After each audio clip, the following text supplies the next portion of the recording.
गुरुर्ब्रह्मा गुरुर्विष्णु गुरुर्देवो महेश्वरः।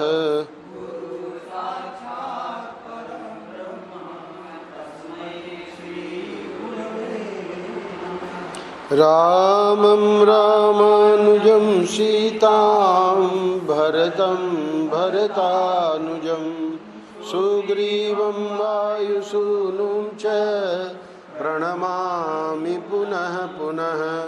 नमोऽस्तु रामाय सलक्ष्मणाय देव्यै च तस्यै जनकात्मजायै। नमोऽस्तु रुद्रेन्द्रयमानिलेभ्यो नमोऽस्तु चन्द्रार्कमरुद्गणेभ्यः। नारायण नारायण नारायण नारायण। वाल्मीकि रामायण उत्तरकांड 85वां अध्याय कल पूरा हुआ। प्रसंग ये चल रहा है कि श्री राम के मन में आया कि राष्ट्रीय यज्ञ किया जाए। भरत जी के कहने से उन्होंने अपने मन को हटा लिया और अब अश्वमेध यज्ञ के बारे में लक्ष्मण जी ने कहा कि ये यज्ञ कर सकते हैं, क्योंकि वृत्रासुर को जब इंद्र ने मारा उसे ब्रह्म हत्या लगी और अश्वमेध यज्ञ करके ही वो पवित्र हुआ, क्योंकि स्वयं भगवान ने कहा कि पवित्र अश्वमेध यज्ञ के द्वारा मुझ यज्ञ पुरुष की आराधना करके इंद्र पुनः देवेंद्र पद को प्राप्त कर लेंगे। अब अगले अध्याय में उस समय वृत्रासुर के वध की पूरी कथा सुनाकर नरश्रेष्ठ लक्ष्मण ने आगे की कथा इस प्रकार कही। क्या हुआ? इंद्र को ब्रह्म हत्या लगने के बाद देवताओं को भय देने वाले महापराक्रमी वृत्रासुर के मारे जाने पर ब्रह्म हत्या से घिरे हुए वृत्रनाशक इंद्र को बहुत देर तक होश नहीं हुआ। लोगों की अंतिम सीमा का आश्रय ले वे सर्प के समान लौटते हुए कुछ काल तक वहां अचेत और संज्ञा शून्य होकर पड़े रहे। वृत्रासुर को वज्र से मस्तक पर लगा के मार तो दिया, क्योंकि भगवान का तेज उसमें समाहित हो गया था, पर उसके बाद जो उनकी दशा हुई उसका वर्णन कर रहे हैं। इंद्र के अदृश्य हो जाने से सारा संसार व्याकुल हो उठा, धरती उजाड़ सी हो गई, इसकी आर्द्रता नष्ट हो गई और वन सूख गए। समस्त सरोवर सरिताओं में जल स्रोत का अभाव हो गया और वर्षा न होने से सब जीवों में बड़ी घबराहट फैल गई, क्योंकि इंद्र ही वर्षा करते हैं। समस्त लोग क्षीण होने लगे। इससे देवताओं के हृदय में व्याकुलता छा गई और उन्होंने उसी यज्ञ का स्मरण किया जिसे पहले भगवान विष्णु ने बताया था। तदनंतर बृहस्पति जी को साथ लेकर ऋषियों सहित सब देवता उस स्थान पर गए जहां इंद्र भय से मोहित होकर छिपे हुए थे।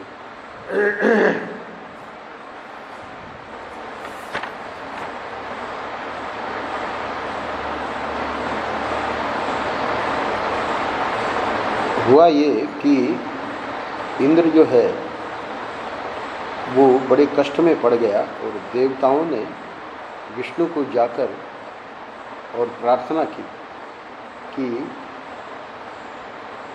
आपने ही इस वृत्रासुर का वध किया है, यानी आपके तेज से ही वध हुआ है, परंतु ब्रह्म हत्या इंद्र को कष्ट दे रही है। अतः हे सुरश्रेष्ठ, आप उनके उद्धार का कोई उपाय बताइए। अब इंद्र को ये नहीं पता है कि उपाय बता दिया गया है, और देवता लोगों को चूँकि उस उपाय का पता है, तो बृहस्पति जी को साथ लेकर और इंद्र जहाँ है, इंद्र भय से मोहित होकर जहाँ छुपे हुए थे उस स्थान पर सब गए और वे इंद्र को ब्रह्म हत्या से आवेष्टित देख उन्हीं देवेश्वर को आगे करके अश्वमेध यज्ञ करने लगे।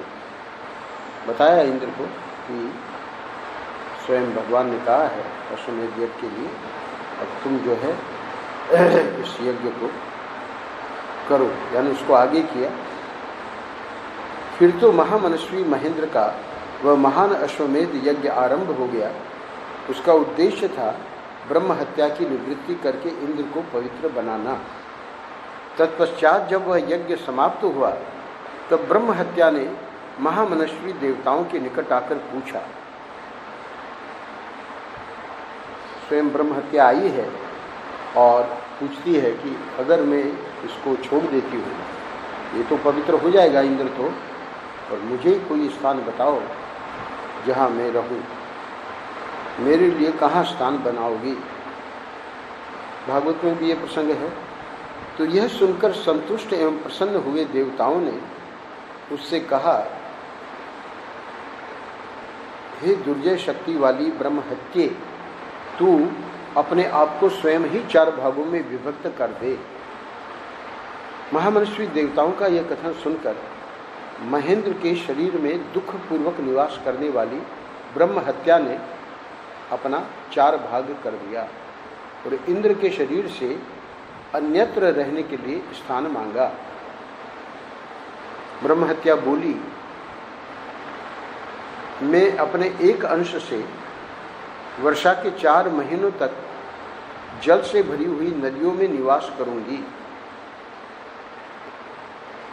उस समय मैं इच्छानुसार विचरने वाली और दूसरों के दर्प का दलन करने वाली होंगी। स्वयं ब्रह्म हत्या ही कह रही है, मैं कहाँ कहाँ निवास करूंगी। दूसरे भाग से 4 भाग कर दिए, दूसरे भाग से मैं सदा सब समय भूमि पर निवास करूंगी, इसमें संदेह नहीं है। यह मैं आप लोगों से सच्ची बात कहती हूँ।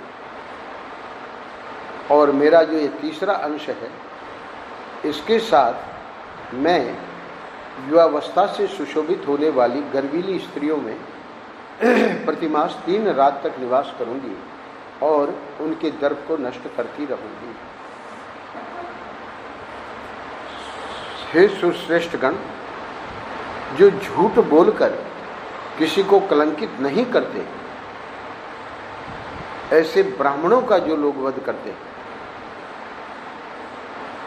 ब्राह्मण झूठ बोलने वाले भी होते हैं, और ऐसे ब्राह्मण जो झूठ बोलकर किसी को कलंकित नहीं करते, और ऐसे ब्राह्मण का भी जो वध कर दे, उन पर मैं अपने 4थे भाग से आक्रमण करूंगी। वहाँ गोंद वगैरह का भी है भागवत में, ये अलग अलग वर्णन है अलग अलग जगह पे। तब देवताओं ने उससे कहा, हे दुर्वसे, तू जैसा कहती है वह सब वैसा ही हो, जाओ अपना अभीष्ट साधन करो। तब देवताओं ने बड़ी प्रसन्नता के साथ सहस्त्र लोचन इंद्र की वंदना की। इंद्र निश्चिंत निष्पाप एवं विशुद्ध हो गए। किससे? अश्वमेध यज्ञ से। लक्ष्मण जी यही कह रहे हैं कि आप अश्वमेध यज्ञ करवाइए। अब स्वयं राम एक कथा बतावेंगे अश्वमेध यज्ञ की महिमा। यहाँ ये अध्याय पूरा होने जा रहा है। इंद्र के अपने पद पर प्रतिष्ठित होते ही संपूर्ण जगत में शांति छा गई। उस समय इंद्र ने उस अद्भुत शक्तिशाली यज्ञ की भूरी भूरी प्रशंसा की। इंद्र को कल्पना ही नहीं थी कि अब मैं वापस पवित्र हो जाऊंगा, पर देखा कि ये तो एक ऐसा यज्ञ है, यानी विष्णु का ही यजन होता है इस यज्ञ के द्वारा। तो स्वयं प्रशंसा करता है यज्ञ की। और लक्ष्मण जी कहते हैं, हे रघुनंदन, अश्वमेध यज्ञ का ऐसा ही प्रभाव है, अतः हे महाभाग, हे पृथ्वीनाथ, आप अश्वमेध यज्ञ के द्वारा यजन कीजिए। लक्ष्मण के उस उत्तम और अत्यंत मनोहर वचन को सुनकर महात्मा राजा श्री रामचंद्र जी, जो इंद्र के समान पराक्रमी और बलशाली थे, मन ही मन बड़े प्रसन्न एवं संतुष्ट हुए। क्योंकि मनुष्य लीला कर रहे हैं इसलिए उपमा दे रहे हैं कि इंद्र के जैसे बलशाली और पराक्रमी थे। अब अगले अध्याय में लक्ष्मण की कही हुई यह बात सुनकर बातचीत की कला में निपुण महातेजस्वी श्री रघुनाथ जी हंसते हुए बोले, हे नरश्रेष्ठ लक्ष्मण, वृत्रासुर का सारा प्रसंग और अश्वमेध यज्ञ का जो फल तुमने जैसा बताया है वह सब उसी रूप में ठीक है। हे सौम्य, सुना जाता है कि पूर्व काल में प्रजापति कर्दम के पुत्र श्रीमान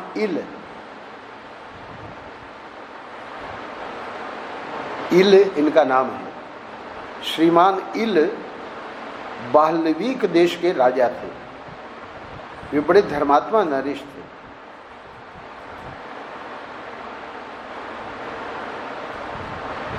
एक कर्दम हुए हैं देवहूति के पति, और ये है प्रजापति कर्दम, और इनके पुत्र का नाम है श्रीमान इल। क्योंकि कर्दम जी के एक ही पुत्र हुए कपिल, बाकी तो सब कन्याएं थी। तो ये जो प्रजापति कर्दम है ये अलग है उन कर्दम से, देवहूति के पति के जो देवहूति के जो पति थे कर्दम, उनसे ये भिन्न है। वे बड़े धर्मात्मा नरेश थे। वे महायशस्वी भूपाल सारी पृथ्वी को वश में करके अपने राज्य की प्रजा का पुत्र की भांति पालन करते थे। कौन? राजा इल। कौन से देश के राजा थे? बाल्हवीक देश के राजा। किनके पुत्र थे? प्रजापति कर्दम के। हे सौम्य रघुनंदन, परम उदार देवता, महाधनी दैत्य तथा नाग, राक्षस, गंधर्व, महामनस्वी, यक्ष, ये सब भयभीत होकर सदा राजा इल की स्तुति पूजा करते थे तथा उन महामना नरेश के रुष्ट हो जाने पर तीनों लोकों के प्राणी भय से थर्रा उठते थे। इनका प्रभाव बता रहे हैं। ऐसे प्रभावशाली होने पर भी बाल्हवीक देश के स्वामी महायशस्वी परम उदार राजा इल धर्म और पराक्रम में दृढ़तापूर्वक स्थित रहते थे और उनकी बुद्धि भी स्थिर थी। यानी प्रभावशाली व्यक्ति जो है वो ज़्यादा फिर किसी की परवाह नहीं करता। तो यहाँ भगवान राम कह रहे हैं कि इतने प्रभावशाली होने पर भी ये परम उदार थे और धर्म और पराक्रम में दृढ़तापूर्वक स्थित रहते थे। धर्म का कभी उल्लंघन नहीं किया और उनकी जो बुद्धि थी वो भी स्थिर थी। घमंड आ जाता है, अभिमान आ जाता है। एक समय की बात है, यानी इनमें कोई अभिमान वगैरह नहीं था। एक समय की बात है, सेवक, सेना और सवारियों सहित उन महाबाहु नरेश ने मनोरम चैत्र मास में एक सुंदर वन के भीतर शिकार खेलना आरंभ किया। अभी राजाओं का शौक होता था, तो राजा ने उस वन में सैकड़ों हजारों हिंसक जंतुओं का वध किया, किंतु इतने ही जंतुओं का वध करके उन महामनस्वी नरेश को तृप्ति नहीं। फिर उन महामना इल के हाथ से नाना प्रकार के 10,000 हिंसक पशु मारे गए। तत्पश्चात वे उस प्रदेश में गए जहां महासेन यानी स्वामी कार्तिकेय, गणेश जी के बड़े भाई, उनका जन्म हुआ। तो वो जो प्रदेश था वहाँ जब चले जाते हैं तो वहाँ होता क्या है, उस स्थान में देवताओं के स्वामी दुर्जय देवता भगवान शिव,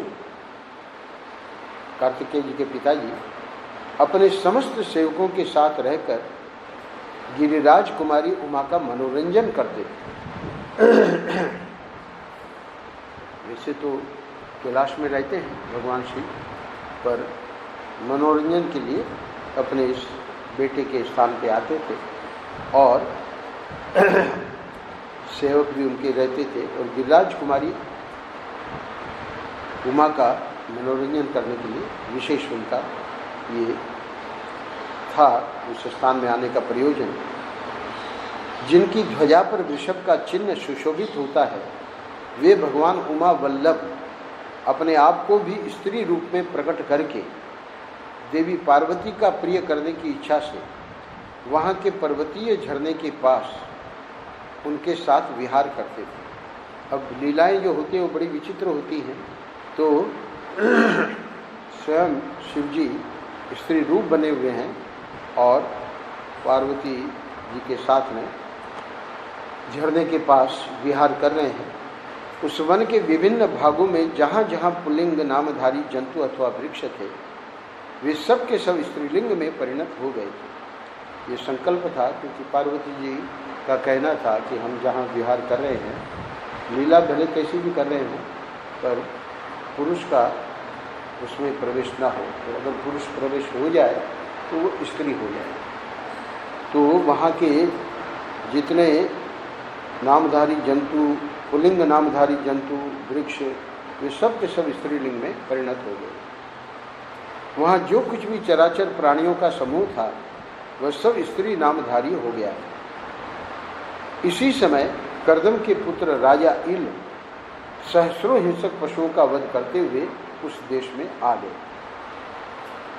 वहां आकर उन्होंने देखा सर्प, पशु और पक्षियों सहित उस वन का सारा प्राणी समुदाय स्त्री रूप हो गया। हे रघुनंदन, राम जी भरत और लक्ष्मण को संबोधन कर रहे हैं। हे रघुनंदन, सेवकों सहित अपने आप को भी उन्होंने देखा कि मैं भी स्त्री रूप में परिणत हो गया हूँ और सेवक भी सब स्त्री बन गए हैं। अपने को उस अवस्था में देखकर राजा को बड़ा दुख हुआ। ये सारा कार्य उमा वल्लभ महादेव जी की इच्छा से हुआ है, ऐसा जानकर वे भयभीत हो उठे। बताया कि धर्म भीरू थे। तदनंतर सेवक, सेना और सवारियों सहित राजा इल जटाजूटधारी महात्मा भगवान नीलकंठ की शरण में गए। तब पार्वती देवी के साथ विराजमान वरदायक देवता महेश्वर हंसकर प्रजापति पुत्र इल से स्वयं बोले, हे कर्दम कुमार महाबली राजर्षि, उठो उठो। स्वयं बोले, यानी इन्होंने अभी कोई ऐसा अपना परिचय नहीं दिया है। तो भगवान शिव जान रहे हैं कि ये कौन है। उठो उठो, उत्तम व्रत का पालन करने वाले हे सौम्य नरेश, पुरुषत्व छोड़कर जो चाहो वह वर मांग लो। क्योंकि नीलकंठ की शरण में जब गए हैं तो अब वो प्रसन्न हो गए हैं, पर एक शर्त लगा दी, कोई भी वर मांग लो, और ये वर मत मांगना कि मैं फिर से पुरुष हो जाऊं। महात्मा भगवान शंकर के इस प्रकार पुरुषत्व देने से इनकार कर देने पर स्त्री रूप हुए राजा इल शोक से व्याकुल हो गए। यानी हम राज्य में जाएंगे तो कैसे, क्या मतलब, इस स्त्री रूप में जब प्रजा देखेगी तो बड़ा उनको शोक से व्याकुल हो रहे हैं, बड़ा दुख हो रहा है। और उन्होंने उन सुश्रेष्ठ महादेव जी से दूसरा कोई वर नहीं ग्रहण किया। तदनंतर महान शोक से पीड़ित हो राजा ने गिरिराज कुमारी उमा देवी के चरणों में संपूर्ण हृदय से प्रणाम करके ये प्रार्थना की। बड़ा बुद्धिमान थे शिव जी, तो प्रसन्न नहीं हो रहे हैं, पुरुषत्व नहीं दे रहे, माता जी बैठी हैं, तो बड़े हृदय से, संपूर्ण हृदय से प्रणाम करके और प्रार्थना करते हैं माता जी को, संपूर्ण वरों की अधीश्वरी हे देवी, आप मानिनी हैं, समस्त लोगों को वर देने वाली हैं। हे देवी, आपका दर्शन कभी निष्फल नहीं होता, अतः आप अपनी सौम्य दृष्टि से मुझ पर अनुग्रह कीजिए। और वर तो उन्होंने भी कहा कि मांग लो, पर पुरुषत्व को छोड़कर तो अब वो दूसरा वर इनको मांगना नहीं है। तो देखे माता जी कुछ कर दे।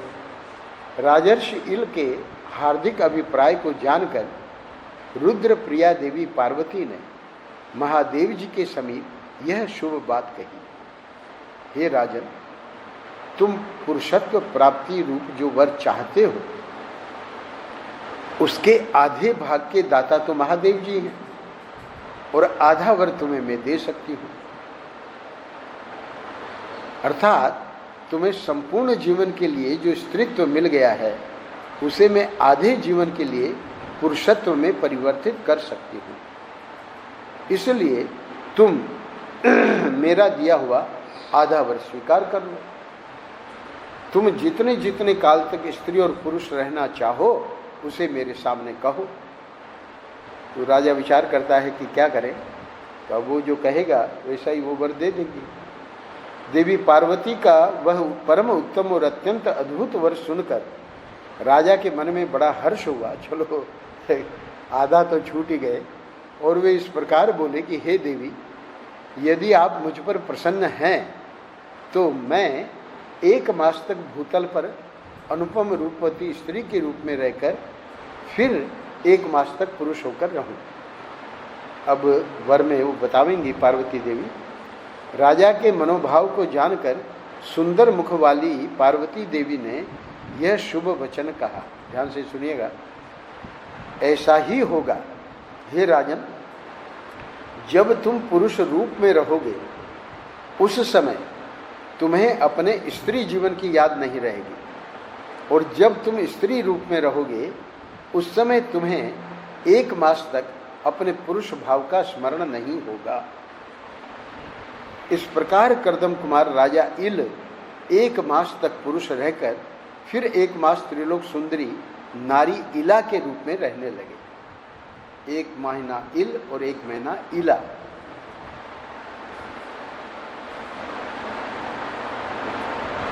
अगले अध्याय में श्री राम की कही हुई इल के चरित्र से संबंध रखने वाली उस कथा को सुनकर लक्ष्मण और भरत दोनों ही बड़े विस्मित हुए। उन दोनों भाइयों ने हाथ जोड़कर श्री राम से महामना राजा इल के स्त्री पुरुष भाव के विस्तृत वृत्तांत के विषय में पुनः पूछा। भगवान ने ये कथा शुरू क्यों की है? इनको बताना है कि अश्वमेध यज्ञ से फिर ये जो 1 माह ये सब समाप्त हुआ है। तो अश्वमेध यज्ञ की लक्ष्मण जी ने तो प्रशंसा करी दी, इल की कथा द्वारा भगवान राम बताना चाह रहे हैं कि ये अश्वमेध यज्ञ अद्भुत है। तो जब लक्ष्मण और भरत ने पूछा कि हे प्रभु, राजा इल स्त्री होकर तो बड़ी दुर्गति में पड़ गए होंगे, उन्होंने वह समय कैसे बिताया, और जब वे पुरुष रूप में रहते थे तब किस वृत्ति का आश्रय लेते थे? लक्ष्मण और भरत का वह कौतूहलपूर्ण वचन सुनकर श्री रामचंद्र जी ने राजा इल के वृत्तांत को जैसा वह उपलब्ध था उसी रूप में पुनः सुनाना आरंभ किया। यानी लोग तो नमक मिर्च लगा के बोलते हैं, और जैसा उपलब्ध है वैसे के वैसे ही, उसमें कोई अपनी ओर से कुछ जोड़ने की जरूरत नहीं। राम बोल रहे हैं, उनसे सीखना है कि हमको भी जो भी घटना हो वैसे के वैसे वर्णन कर, अपने संस्कारों से हम जो उसमें मिला देते हैं वो उचित नहीं। तदनंतर उस प्रथम मास में ही इला त्रिभुवन सुंदरी नारी होकर वन में विचरने लगी। जो पहले उसके चरण सेवक थे वे भी स्त्री रूप में परिणत हो गए थे। उन्हें स्त्रियों से घिरी हुई लोक सुंदरी कमल लोचना इला वृक्षों, झाड़ियों, लताओं से भरे हुए एक वन में शीघ्र प्रवेश करके पैदल ही सब ओर घूमने लगी। उस समय सारे वाहनों को सब ओर छोड़कर इला विस्तृत पर्वत मालाओं के मध्य भाग में भ्रमण करने लगी। उन वन प्रांत में एक पर्वत के पास ही एक सुंदर सरोवर था जिसमें नाना प्रकार के पक्षी कलरव कर रहे थे। उस सरोवर में सोमपुत्र बुध तपस्या करते थे। अब देखिए, इला की सुंदरता ऐसी है कि ये जो सोमपुत्र बुध हैं, सोम भी देवता है, बुध भी देवता है, तो ये तपस्या कर रहे थे उस सरोवर। अब ये तो क्या है कि जितनी सवारियां वगैरह थी वो तो छोड़ दी और अपना पर्वतमालाओं में और इधर घूम रही है, इधर सरोवर में पहुंच गई, सरोवर के पास पहुंच गई। अब ये बुध जो थे ये तो अपने तेजस्वी शरीर से उदित हुए पूर्ण चंद्रमा के समान,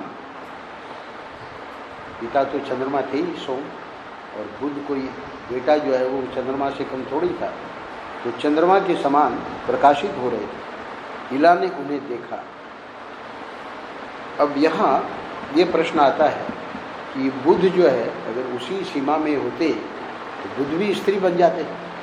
तो इसलिए टिप्पणी में दिया है कि ये सरोवर उस सीमा से बाहर था जहाँ तक कि प्राणी भगवान शिव के आदेश से स्त्री रूप हो गए थे, इसीलिए बुद्ध को स्त्रीत्व की प्राप्ति नहीं हुई थी।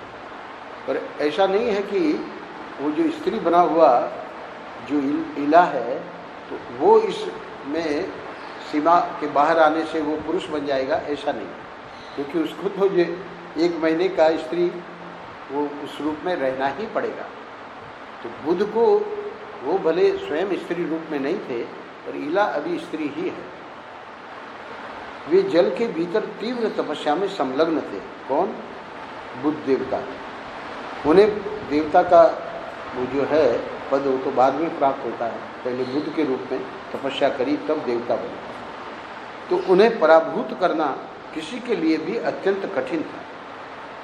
वे यशस्वी, पूर्ण काम और तरुण अवस्था में स्थित थे। उन्हें देखकर इला चकित हो उठी और जो पहले पुरुष थीं उन स्त्रियों के साथ जल में उतरकर उसने सारे जलाशय को क्षुब्ध कर दिया।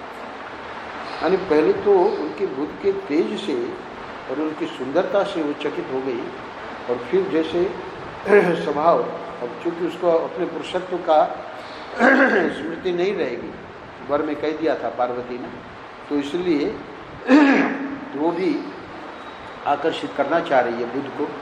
बुद्ध तपस्या में लगे हुए हैं। तो इला पर दृष्टि पड़ते ही बुद्ध कामदेव के बाणों का निशाना बन गए। उन्हें अपने तन मन की सुध न रही और वे उस समय जल में विचलित हो उठे। इला त्रिलोकी में सबसे अधिक सुंदरी थी। उसे देखते हुए बुद्ध का मन उसी में आसक्त हो गया और वे सोचने लगे, यह कौन सी स्त्री है जो देवांगनाओं से भी बढ़कर रूपवती है। न देव वनिताओं में, न नागवधुओं में, न असुरों की स्त्रियों में, न अप्सराओं में ही मैंने पहले कभी कोई ऐसे मनोहर रूप से सुशोभित होने वाली स्त्री मैंने अभी तक नहीं देखी। बुद्ध कह रहे हैं मन ही मन, यदि यह दूसरे को ब्याही न गई हो तो सर्वथा मेरी पत्नी बनने योग्य है। ऐसा विचार वे जल से निकलकर, ऐसा विचार यानी इस प्रकार विचार करके वे जल से निकलकर किनारे आए। फिर आश्रम में पहुंचकर उन धर्मात्मा ने पूर्वोक्त सभी सुंदरियों को आवाज देकर बुलाया। सरोवर के बगल में ही आश्रम था, वहाँ चले गए और उन सब ने आकर उन्हें प्रणाम किया। सब बड़े प्रभावित थे बुद्ध के तेज से। तो अब वो इला सहित सब देवियाँ गई हैं। तब धर्मात्मा बुद्ध ने उन सब स्त्रियों से पूछा, ये लोग सुंदरी नारी किसकी पत्नी है और किस लिए यहाँ आई है? ये सब बातें तुम शीघ्र मुझे बताओ। बुद्ध के मुख से निकला हुआ वह शुभ वचन मधुर पदावली से युक्त तथा मीठा था। उसे सुनकर उन सब स्त्रियों ने मधुर वाणी में कहा, हे ब्रह्मन, ये सुंदरी हमारी सदा की स्वामिनी है, इसका कोई पति नहीं है। यह हम लोगों के साथ अपनी इच्छा के अनुसार वन प्रांत में विचरती रहती है। अभी 1 महीने के लिए किसी को भी ये नहीं पता रहेगा कि वो कौन है, क्या है। तो बस जो बात थी वो बता दी कि पत्नी इनकी कोई नहीं, उन स्त्रियों का पति इनके कोई नहीं। उन स्त्रियों का वचन सब प्रकार से सुस्पष्ट था। उसे सुनकर ब्राह्मण बुद्ध ने पुण्यमयी आवर्तनी विद्या का स्मरण किया। अभी आवर्तनी विद्या विशेष विद्या होती है, तो उससे हुआ क्या, उस विद्या का स्मरण करते ही उस राजा के विषय की सारी बातें यथार्थ रूप से जानकर मुनिवर बुद्ध ने उन सभी स्त्रियों से कहा। क्या अर्थ हुआ? आवर्तन विद्या से बुद्ध को पता लग गया कि ये इल जो है इस समय इला है, ये तो इल राजा है। तो उस राजा के विषय की सारी बातें यथार्थ रूप से जानकर, और ये भी जान गए बुद्ध की इनको ये अभी वर मिला हुआ है, इसलिए 1 महीने के लिए ये हैं, फिर तो ये पुरुष बन जाएंगे। तो मुनिवर बुद्ध ने उन सभी स्त्रियों से कहा, तुम सब लोग किम पुरुषी किन्नरी होकर पर्वत के किनारे रहोगी। इस पर्वत पर शीघ्र ही अपने लिए निवास स्थान बना लो। तो ये जो बीच के जिसको लोक भाषा में हिजड़े कहते हैं, तो ये ऐसा बुद्ध ने कह दिया कि अब तुम जो है वो इस न स्त्री रूप में रहोगी न पुरुष रूप में, क्योंकि उन्होंने अपनी आवर्तनी विद्या से सब जब जान लिया तो अब इनका एक महीने ऐसे रहना ठीक नहीं है, तो उनको तो हमेशा के लिए किम पुरुष बना दिया। और अब ये जो देवी हैं इला, पत्र और फल मूल से ही तुम सबको सदा जीवन निर्वाह करना होगा, उनको कहा किम पुरुषों को। किम पुरुषी यानी पुरुष है कि स्त्री है, किम पता नहीं लगता है किम पुरुषी। पुत्र और फल मूल से ही तुम सबको सदा जीवन निर्वाह करना होगा, उनके लिए कह रहे हैं। आगे चलकर तुम सभी स्त्रियां किम पुरुष नामक पतियों को प्राप्त कर लो। किम पुरुषी नाम से प्रसिद्ध हुई वे स्त्रियां सोमपुत्र बुद्ध की उपयुक्त बात सुनकर उस पर्वत पर रहने लगी। उन स्त्रियों की संख्या बहुत अधिक थी। तो अब ये जो है इला स्वतंत्र हो गई। किम पुरुष जाति की उत्पत्ति का यह प्रसंग सुनकर अगले अध्याय में लक्ष्मण और भरत दोनों ने महाराज श्री राम से कहा, यह तो बड़े आश्चर्य की बात है। तदनंतर महायशस्वी धर्मात्मा श्री राम ने प्रजापति कर्दम के पुत्र इल की इस कथा को आगे कहा। वे सब किन्नरियां पर्वत के किनारे चली गईं। यह देख मुनि श्रेष्ठ बुद्ध ने उस रूपवती स्त्री से हंसते हुए से कहा, इला से, हे सुमुखी, मैं सोम देवता का परम प्रिय पुत्र हूँ। हे वरारोहे, मुझे अनुराग और स्नेह भरी दृष्टि से देखकर अपनाओ। स्वजनों से रहित उस सूने स्थान में बुद्ध की यह बात सुनकर इला उन परम सुंदर महातेजस्वी बुद्ध से इस प्रकार बोली, हे सौम्य सोम कुमार, मैं अपनी इच्छा के अनुसार विचरने वाली स्वतंत्र हूँ, किंतु इस समय आपकी आज्ञा के अधीन हो रही हूँ। क्योंकि वो तो जलाशय में तपस्या कर रहे थे, तो ये आकर्षित होकर वो जलाशय में प्रवेश कर गई। तो ये स्वयं कह रही है कि वैसे तो मैं स्वतंत्र हूँ, अब एक ही महीने का इसकी स्मृति रहेगी, बाकी आगे पीछे नहीं, तो किंतु इस समय आपकी आज्ञा के अधीन हो रही हूँ। अतः मुझे उचित सेवा के लिए आदेश दीजिए और जैसी आपकी इच्छा हो वैसा कीजिए। इला का यह अद्भुत वचन सुनकर कामासक्त सोमपुत्र को बड़ा हर्ष हुआ। वे उसके साथ रमण करने लगे। मनोहर मुख वाली इला के साथ अतिशय रमण करने वाले कामासक्त बुद्ध का वैशाख मास एक क्षण के समान बीत गया। और स्वाभाविक है खुशी के जो दिन है वो एक क्षण के जैसे बीत जाते हैं। एक मास पूर्ण होने पर पूर्ण चंद्रमा के समान मनोहर मुख वाले प्रजापति पुत्र श्रीमान इल अपनी शैया पर जाग उठे। कि क्या आश्चर्य है, सोए हुए हैं, सोए थे स्त्री के रूप में, उठे राजा इल के रूप में। उन्होंने देखा, अब वो राजा इल क्या देख रहे हैं, पहले तो इला थी, उन्होंने देखा सोमपुत्र बुद्ध वहाँ जलाशय में तप कर रहे हैं। उनकी भुजाएं ऊपर को उठी हुई हैं और वे निराधार खड़े हैं। उस समय राजा ने बुद्ध से पूछा, भगवान, मैं अपने सेवकों के साथ दुर्गम पर्वत पर आ गया था, परंतु यहाँ मुझे अपनी वह सेना नहीं दिखाई देती है। पता नहीं वे मेरे सैनिक कहाँ चले गए।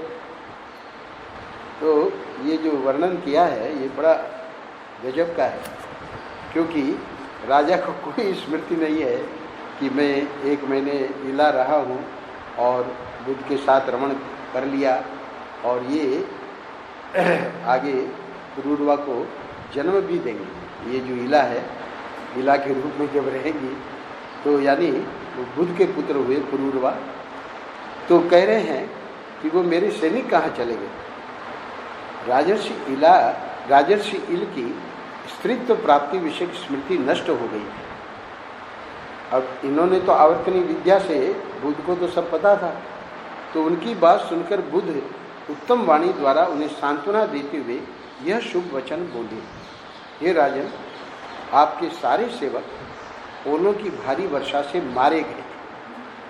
आप भी आंधी पानी के भय से पीड़ित हो इस आश्रम में आकर सो गए थे। बुद्ध बड़ा बुद्धिमान है, तो पूरी कहानी बना ली कि वो तो सब मर गए, और अब वो चूँकि स्वयं इसको पता नहीं है कि मैं राजा था और मैं स्त्री बन गया और अब वापस राजा, तो कह रहे हैं कि आप भी आंधी पानी के भय से पीड़ित हो इस आश्रम में आकर सो गए थे। तो हे वीर, अब आप धैर्य धारण करें, आपका कल्याण हो, आप निर्भय और निश्चिंत होकर फल मूल का आहार करते हुए यहाँ सुखपूर्वक निवास कीजिए। आप राजा हैं।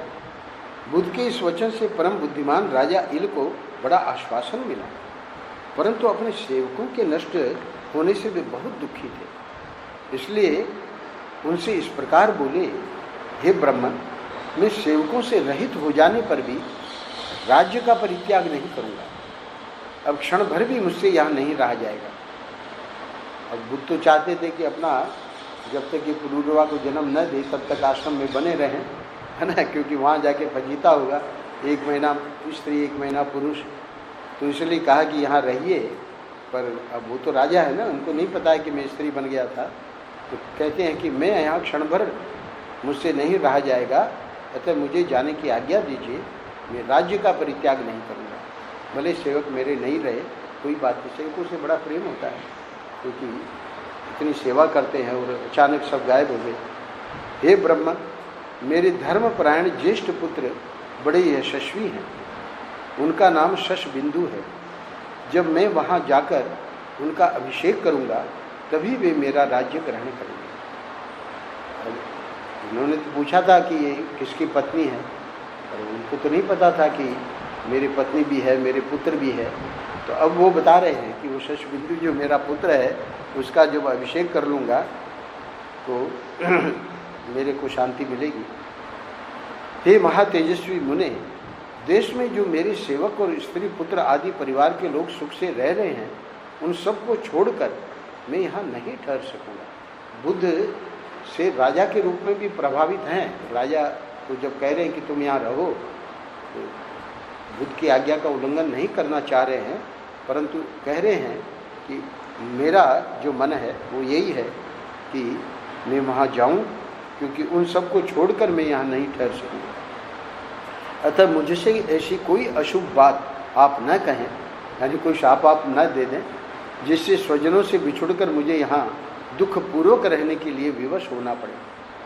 जानते थे राजा जो हैं देवता लोग या इस प्रकार के जो तपस्वी लोग, तपस्या करने वाले, तो मना कर दिया कि कुछ ऐसे मत कहना कि मुझे यहीं रहना पड़े। राजेंद्र इल के ऐसा कहने पर बुद्ध ने उन्हें सांत्वना देते हुए अत्यंत अद्भुत बात कही। क्या कहते हैं? हे राजन, तुम प्रसन्नतापूर्वक यहाँ रहना स्वीकार करो। हे कर्दम के महाबली पुत्र, तुम्हें संताप नहीं करना चाहिए। जब तुम 1 वर्ष तक यहाँ निवास कर लोगे तब मैं तुम्हारा हित साधन करूँगा। यानी उसको बचा लिया, उसकी बड़ी फजीती हो जाती।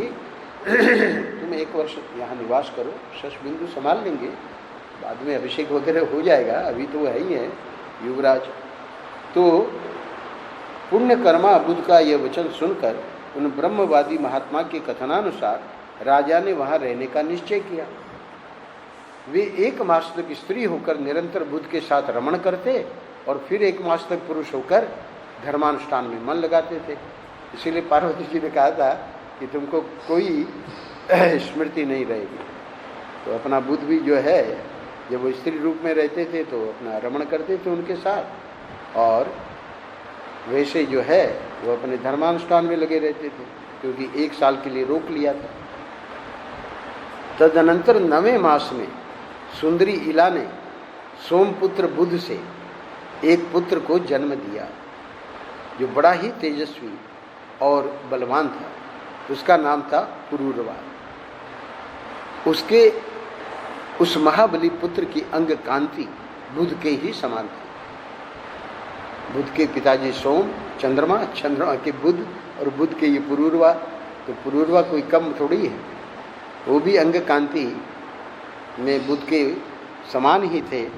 और वह जन्म लेते ही, हाँ ये एक और विशेष बात ध्यान से सुनिएगा, वह जन्म लेते ही उपनयन के योग्य यानी 8 वर्ष का अवस्था का बालक हो गया, इसलिए सुंदरी इला ने उसे पिता के हाथ में सौंप दिया। ये शास्त्रों में वर्णन आया, क्योंकि व्यास जी का भी जो जन्म हुआ है तो पराशर ऋषि और पराशर के बाद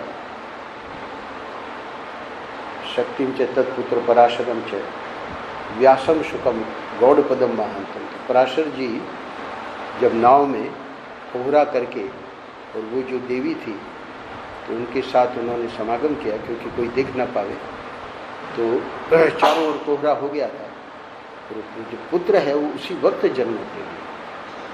व्यास जो है, क्योंकि बहुत बड़ा कार्य होने, महर्षि ने उसकी व्याख्या की है। ये सब क्यों हुआ पराशर के द्वारा? ये तो अधार्मिक क्रिया थी, और वो इसलिए हुआ कि ये जो व्यास है भगवान के अवतार हैं और उनकी उत्पत्ति वैसे ही होनी थी। तो व्यास भी वहीं नाव में ही जन्म हो जाता है, और जन्म से ही जैसे यहाँ 8 वर्ष के हो गए, तो बड़े ही हो गए उसी समय। और उनको वहाँ जो ऋषि वगैरह थे वहाँ व्यास जी को छोड़ के और पराशर जी चले गए, और वो जो कन्या थी उनको कह दिया कि तुम्हारा जो है वो, हाँ, वो वैसे ही कौमार्य तुम्हारा बना रहेगा। तो यहाँ पर भी ये तुरंत उपनयन की आयु के हो गए, और अब सुंदरी इला ने पिता के हाथ में पुरूरवा को सौंप दिया है। वर्ष पूरा होने में जितने मास शेष थे, उतने समय तक जब जब राजा पुरुष होते थे, तब तब मन को वश में रखने वाले बुद्ध धर्मयुक्त कथाओं द्वारा उनका मनोरंजन करते थे। अब आगे इनका क्या होता है, ये इल और इला, इला और इल, तो इसी को अश्वमेध यज्ञ के द्वारा बताएंगे कल। और इस कथा के सुनने के बाद तो ये पक्का हो गया कि अश्वमेध यज्ञ करना ही चाहिए। तो ये 90, हम 89 पे आज विश्राम दे रहे हैं, 90 पे ये कथा पूरी हो जाएगी, और उसके अगले अध्याय में श्री राम के आदेश से अश्वमेध यज्ञ की तैयारियां और दान मान जो अश्वमेध यज्ञ में भगवान राम ने किया है उसकी कहीं बराबरी नहीं। तो भगवान के अवतार हैं, और फिर उसी यज्ञ में वाल्मीकि जी का आगमन होता है, इसमें लव और कुश आते हैं।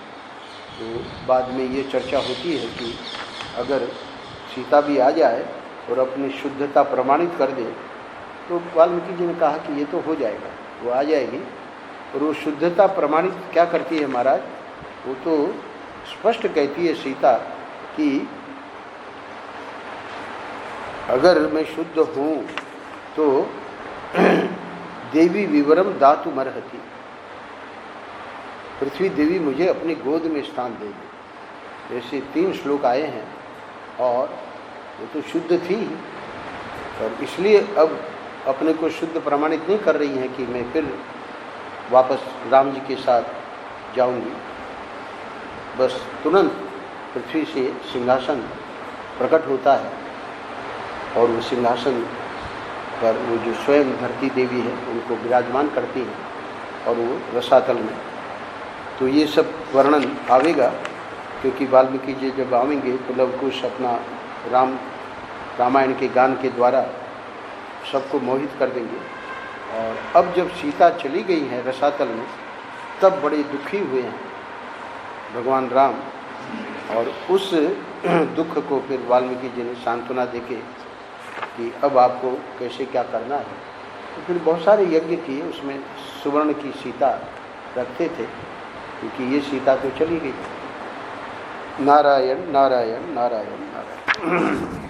श्री राम जय राम जय जय राम, श्री राम जय राम जय जय राम, श्री राम जय राम जय जय राम, श्री राम जय राम जय जय राम, श्री राम जय राम जय जय राम, श्री राम जय राम जय जय राम, श्री राम।